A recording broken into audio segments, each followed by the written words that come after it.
Karli is now 8 years old. She was 3 when she was diagnosed with a genetic cancer of her eyes called bilateral retinoblastoma. She required treatment in New York City. It was a trial they were doing at the time to save her eyes because the only treatment at the time here was systemic chemotherapy and to remove the eyes. So they were having fundraisers in our community to help us go and do this for her.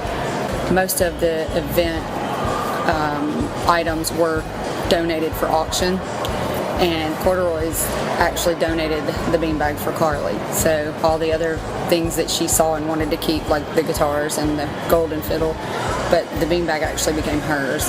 And so they presented it to her on the stage at the concert, and Santa Claus was there as well, and she was 3, and she loved it, and they took the beanbag out and showed her how to make the bed out of it.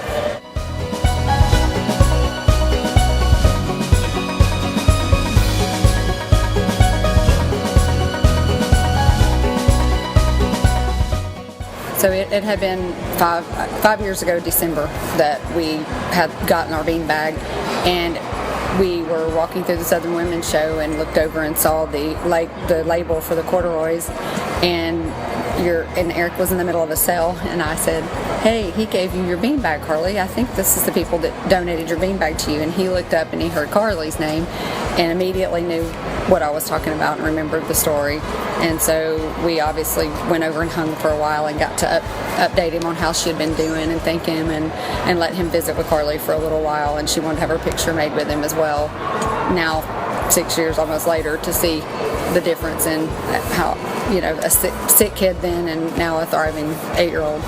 And it's interesting because she still remembered it. That's one of the few things she remembers is her beanbag. So she was very excited to have that opportunity, because a lot of people did a lot of things for us here and there, but it's not every day we get the chance to thank them or see them. So it was nice to be able to see him and actually thank him for what he did for our family.